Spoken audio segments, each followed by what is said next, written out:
How you doing, man? How's COVID life treating you? Oh, COVID. God bless us all. Not bad, actually, to be honest with you. I've been a solo, entrepreneur for a while. Um, I didn't realize how much you were doing until I started poking into your latest projects on LinkedIn, and you're full time at like five different significant, enterprises.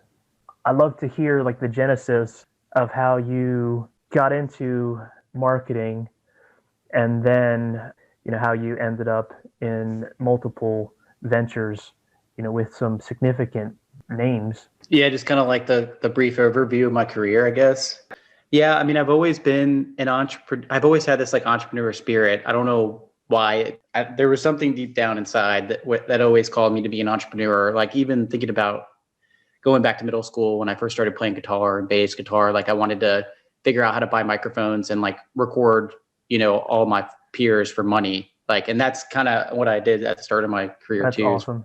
start recording studios and produce music and stuff like that.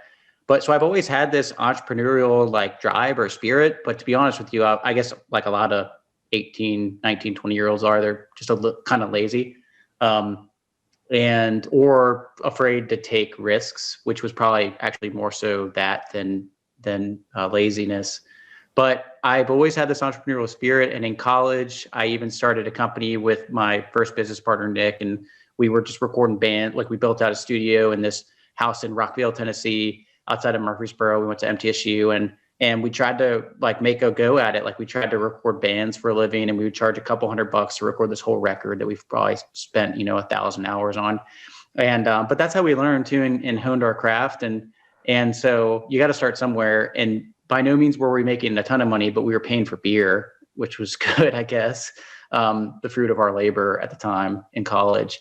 And then after college, I jumped again straight into entrepreneurship. We started a company together, and we started a music production company. We built out a recording studio in Franklin, Tennessee, and we started recording bands and producing bands and trying to pay for bills. And I remember maxing out a couple credit cards and having to call my dad for help a couple times.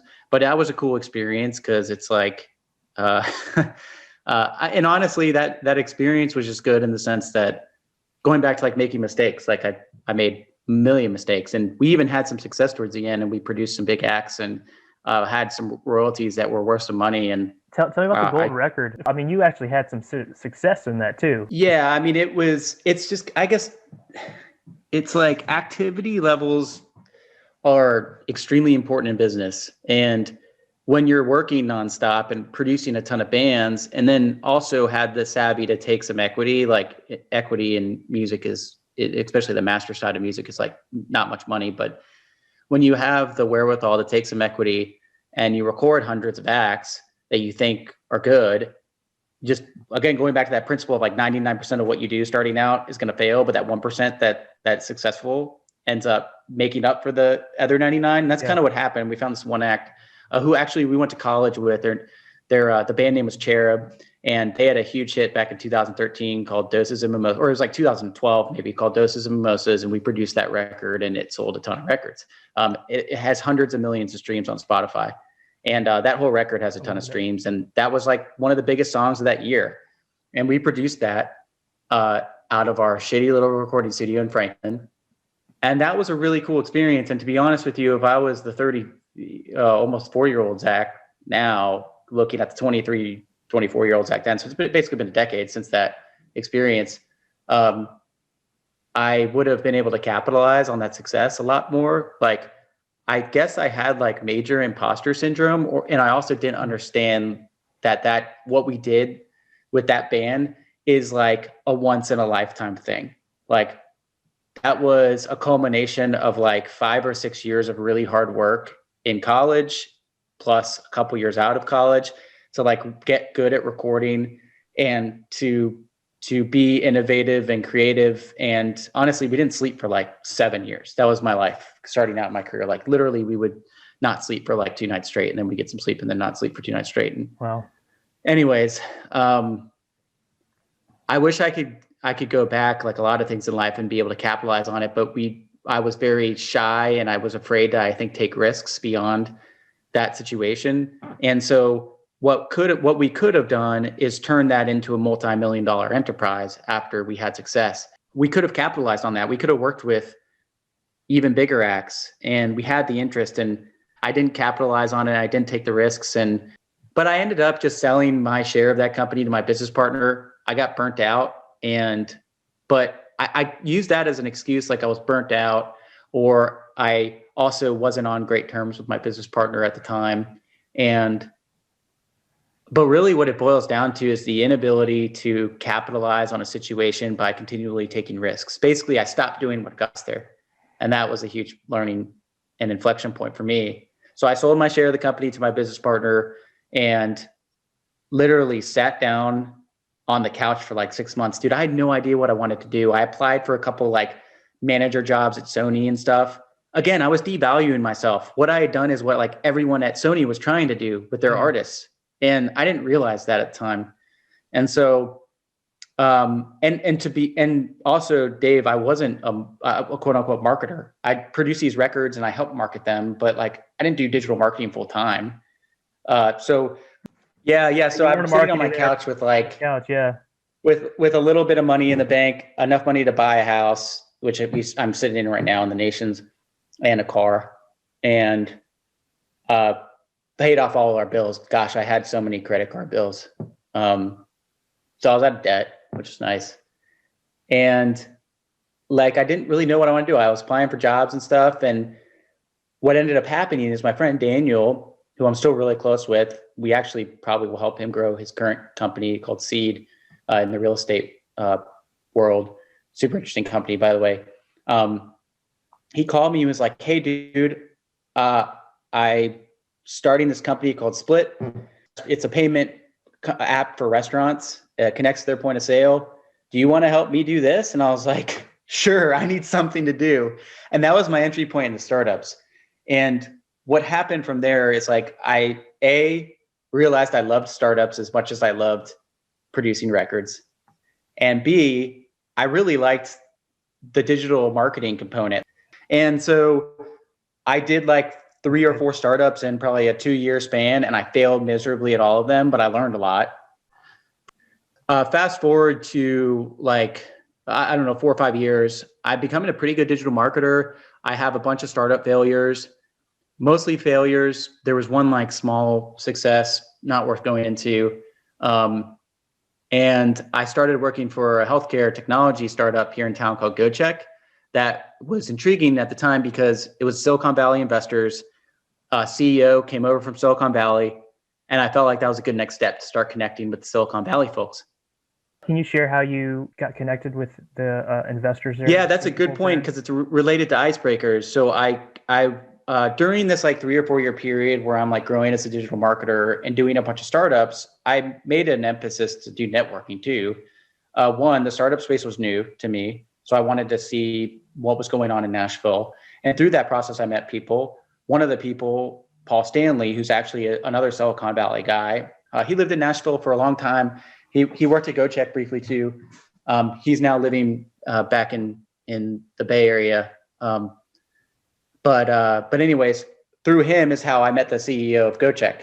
So we had coffee. He was an SEO. He was doing SEO consulting at the time, I think. I met with him, told him about some of the startups I'd been working on. Just like this, told him about my career. We met at Frothy Monkey in 12 South, actually. Like this is probably 6 or 7 years ago now. And like probably 8 to 10 months after that meeting, he sends me an email with Kayvon, the CEO of GoCheck, CC'd on it, saying, hey, this you're looking for a growth hacker? Well, I've got your guy, and he lives in Nashville. And Kayvon and I hit it off, like immediately. I remember we chatted. I loved Kayvon's enthusiasm and work ethic. Like literally after that email, we were on the phone like 15 minutes later, and we had an hour conversation.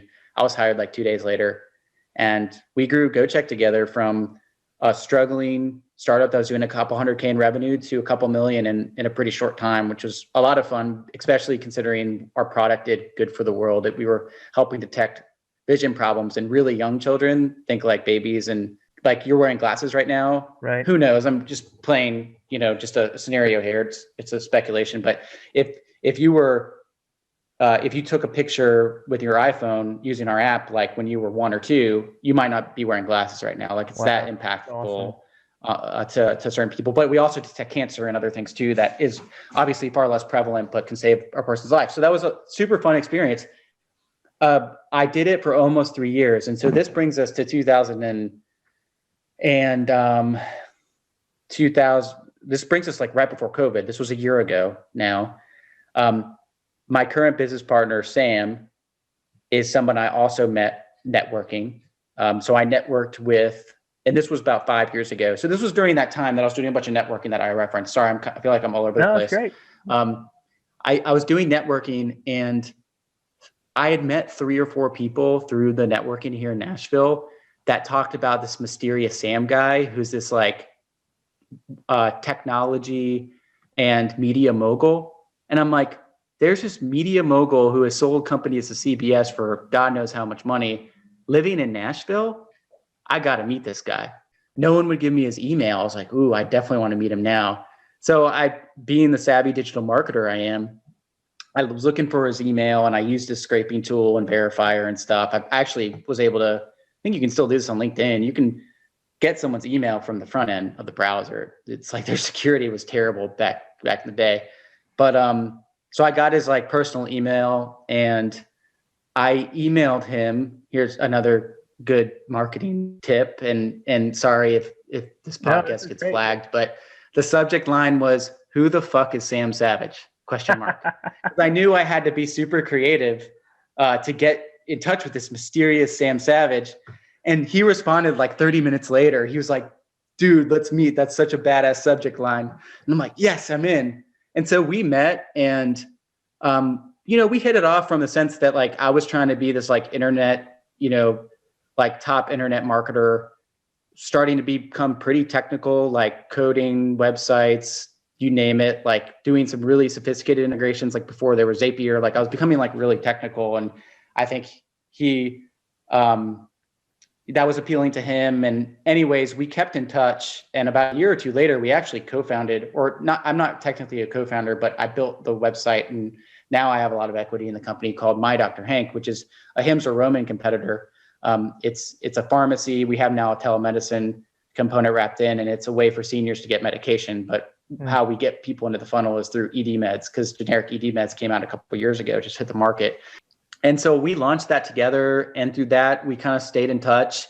And this, in 2020, early 2020, we both had the itch to kind of like get back to doing like entrepreneurial stuff at scale. His problem was he had a lot of deal flow, but he couldn't really execute on it because he didn't have someone like me. And my problem was I had a lot of success at GoCheck, and I'm very grateful for that time. But to be honest with you, I felt like a caged gorilla. And I did have this hypothesis that I have enough expertise and experience now to where if you unleashed me, I could go crazy and like grow who knows how many companies at once.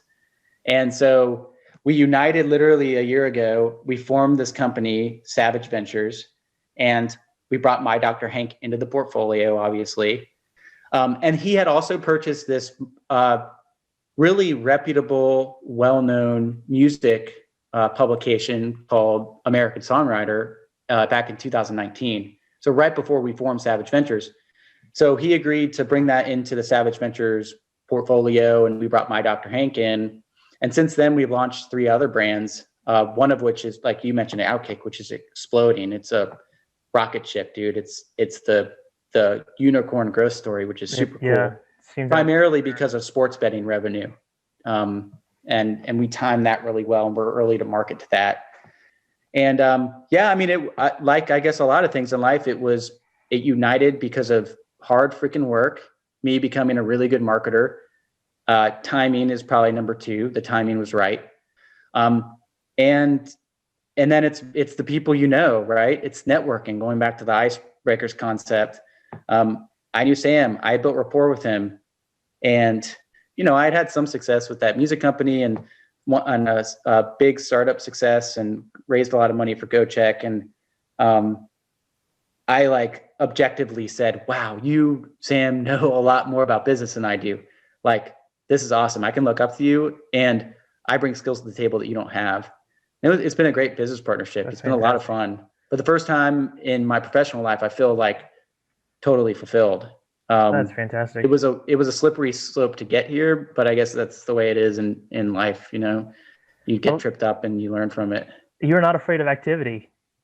That seems like a huge theme for you and your story. Dude, the difference between successful people and not successful people, it's simple. It's activity. It's like just doing shit that you think will be fruitful. That's literally it. You're not, I mean, another way of saying that is you're not afraid to fail. Like, it's like mistakes are the stones, right, that you lay to get from here to there. Yeah. And I, like I told you, in the music industry, I was extremely scared and afraid, and I didn't capitalize on that opportunity. And even looking at the early startup failures, I could say that, you know, the one thing that Sam has taught me, I think what I've learned through finally having what I consider like a lot of success professionally, is literally taking risks. Like, if you think you're taking too much risk, you're probably just tapping into how much risk you need to take. And I'm not talking about risk like, here's all of my money, hope this startup works out. There are all these micro risks, like, I'm going to reach out to Sam and hopefully I'll be able to meet this mysterious media mogul. Or there's risks like, let's take on this company and execute, you know, these initial 100 marketing experiments, and let's spend some time here and not think about it too much, and let's see what happens. So actually, when you take more risk, you kind of de-risk yourself in a certain way. And by taking more risks, you can actually capitalize on opportunities. Like, if you are starting to get, like, if your palms are starting to get sweaty and your heart rate starts to increase, because of something that you're about to do or that you know you need to do, that means you need to do it, and that you should be doing that. And a lot of people aren't doing that. Like, there's these micro decisions where you're afraid to do something. Maybe it's getting out of your comfort zone. That's the stuff that separates that, and it leads to more activities, right? So they're correlated. That is the stuff that separates the successful from the unsuccessful professionally, at least, probably in both phases of life, personally and professionally. And once you build that muscle of taking risks, it actually becomes fun, because the more risks you take, the more you learn and the better you are. And the more risks you take, the more success you have too. Like I said, if you do 100 things, even if one is like really solid and pans out, it usually makes up for the other 99 anyways, from like a monetary standpoint. That's really rings true. How different would life be, do you think, if you had not sent that email to Sam, if you had not connected with Sam and having connected with Sam? That's an interesting question. I probably wouldn't be where I am today professionally and monetarily, I would imagine. Maybe I would have met another Sam, but right. Playing that game that's why you have to take chances. You have to reach out to people that are like Grant Cardone. I like him a lot. His 10X Effect book was kind of like our mantra when we first started Savage Ventures. And I agree with the majority of his, you know, teachings and stuff, but he calls it reaching up, you know, like whenever you're trying to do networking or whatever, like you need to reach up. Like there's no point in reaching to the side or reaching down. And that's definitely what I did with Sam. And as a savvy marketer, I knew I needed to do it a little creatively, which goes back to the famous subject line. Maybe they'll write that subject line in a business book someday. Yeah, you should. I also think that just generally, if you know, go back to who the fuck is Sam Savage, I think that people are way too buttoned up professionally these days. Like I've noticed that and I think at GoCheck, you could see that when we got investment and we started to try to sell into larger healthcare systems and in some cases governments, we lost our soul. You know, we lost what got us there. And I think by what I mean is like we thought we had to be somebody that we aren't. Like we thought we had to wear a suit now, but that's not who we were. We were a startup. Like we were in Go Check t-shirts to like sales meetings because we were talking to pediatricians who are, for selling to medical professionals, like they're pretty normal people. And in fact, very special people because they have to see kids all day long. And in some cases, young kids. And you have kids, so you know what I mean. Yeah, when I say that. Yeah. It's like, it's be yourself and take more risks. If I could go back 10 years, if you're going to ask me that question, it would be take more risks.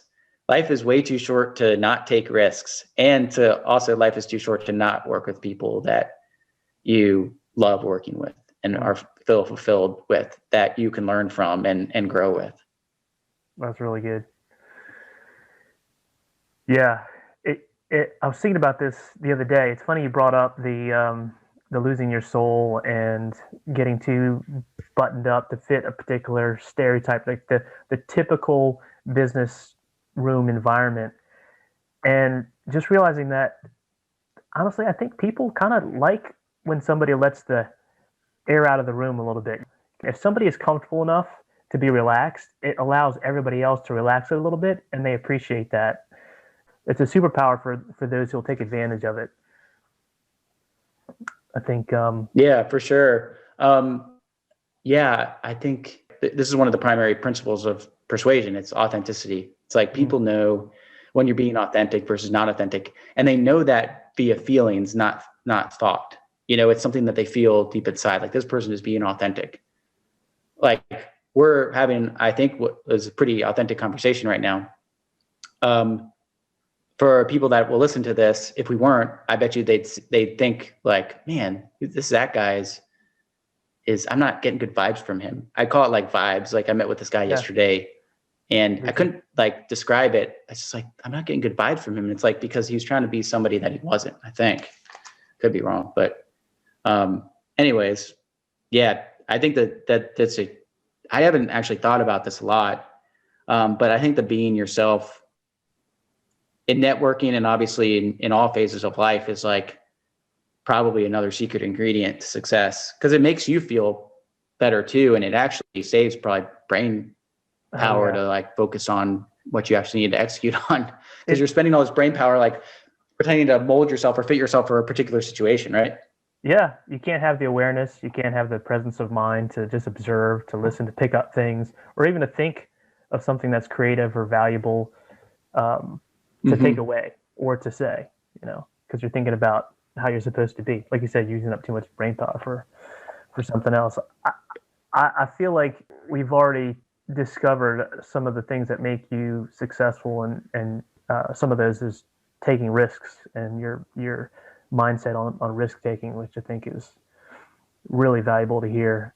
On the flip side of that coin, what do you think the biggest mistake you've made? Yeah, I think I would go back to the music industry experience,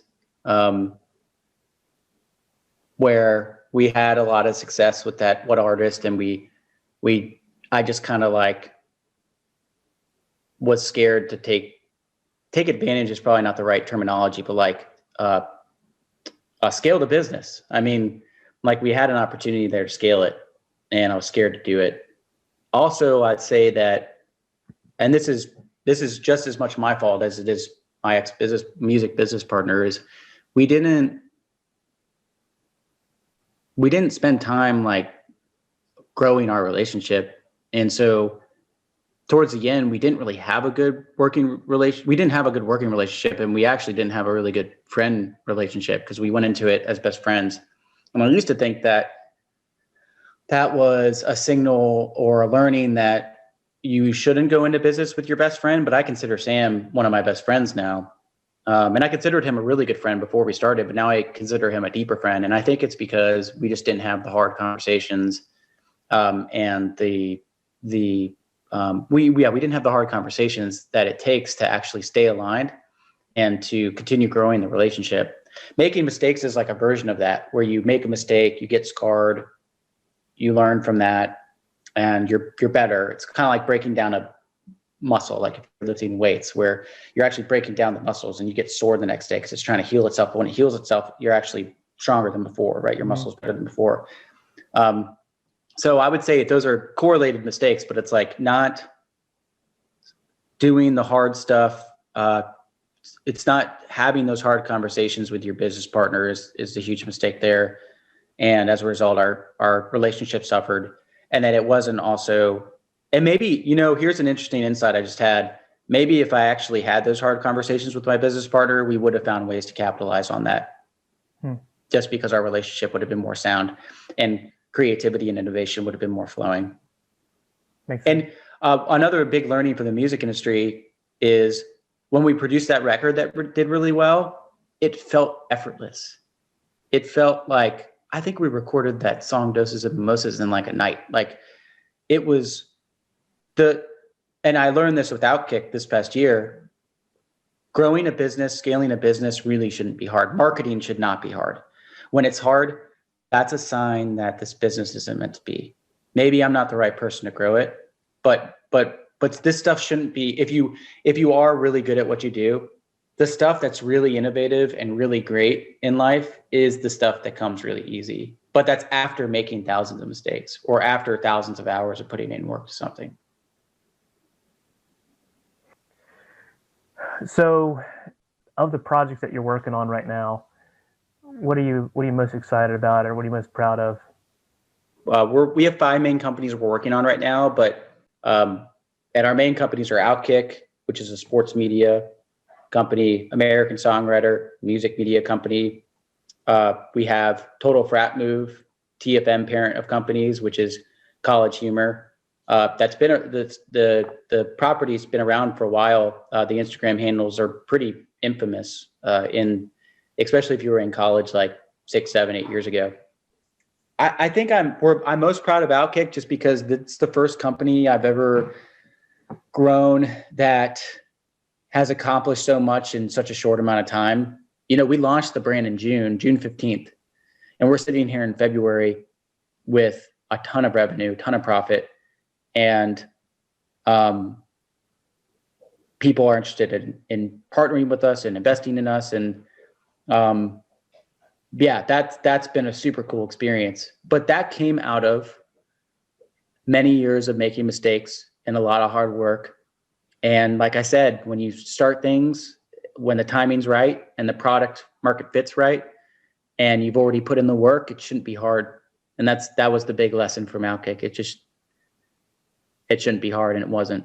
I mean, sure, dude, don't get me wrong, dude. I stayed up for a whole weekend straight building the website and launching it. And, we've put in on our team too, that's working on Outkick primarily, it's put in so much freaking work. Don't get me wrong. We're putting in the work. It's not like we, flipped a switch or something and now we're like lounging on the beach. Yeah. We're still putting in the work, but it isn't hard. Like the work we're putting in is leading to results. There's like it's like causal. Like that's what I mean by it's not hard, if that makes sense. Totally. That's awesome. Anything that you'd want for listeners to do? I'm always looking for marketers. Okay. Yeah, I'm always looking for good digital marketers, especially marketers that have you don't need to be super experienced. Like I can train you, we can train you. If you want to be one of the best digital marketers and you're not yet, that's a good person. If you're already a really good digital marketer and you think you're one of the best, then I'll hire you and pay you more than whatever you're making now.